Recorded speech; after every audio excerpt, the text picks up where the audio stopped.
O'zbekiston hukumatı Xitoyning Sharq Turkistondagi siyosatlarini qo'llaydiganligini bildirdi. O'zbekiston Tashqi ishlar ministri Abdulaziz Malikov Xitoy Tashqi ishlar ministri Wang Yi bilan ko'rishganda Sharq Turkistondagi radikallikqa qarshi yo'l qo'yilgan siyosatlarni qo'llaymiz. Hech bir davlatning buningga aralashish huquqi yo'q dedi. Uchrashishning davomida Xitoyning bir balvoq bir yo'l qurilishi muzokara qilindi. Taraflar bu qurilish doirasida savdo aloqasining kuchayishini umid qilganligini bildirdi.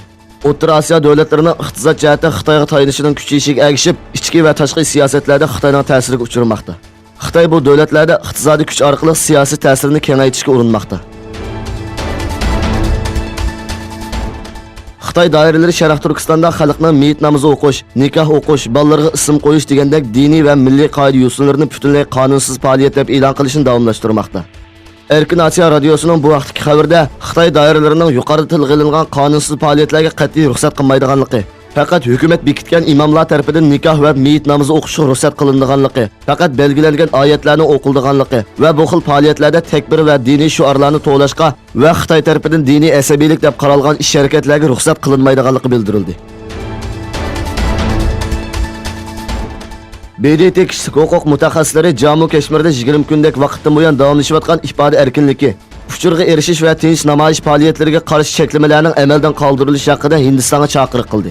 Hindiston parlamentining Jammu Kashmirning asosiy qonuni belgilangan avtonomiya huquqini bekor qilishning va hukumat tomonidan rayonda yo'l qo'yilgan tadbirlarning jiddiychiligini texnik keskinlashtirayotganligiga qarata andishalar o'tirib qo'yildi.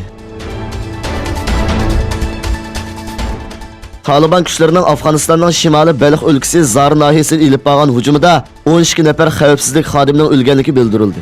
Balx soqchi idorasining boshlig'i Muhammad Ajmal Faiz bayonot e'lon qilib, Taliban kuchlari Zar nahiyasiga 2 kun burun hujum qilgandan keyin to'qinish yuz berganligini aytdi. U to'qinishda 12 xavfsizlik xodimining o'lganligini va 40 nafar Taliban askarining o'ldirilganligini bildirdi. İran taratqullarining xabar qilishicha, Zarif Norvegiya ziyorati munosabati bilan Norvegiya tashqi ishlar ministri Erik Nos bilan ko'rishgan.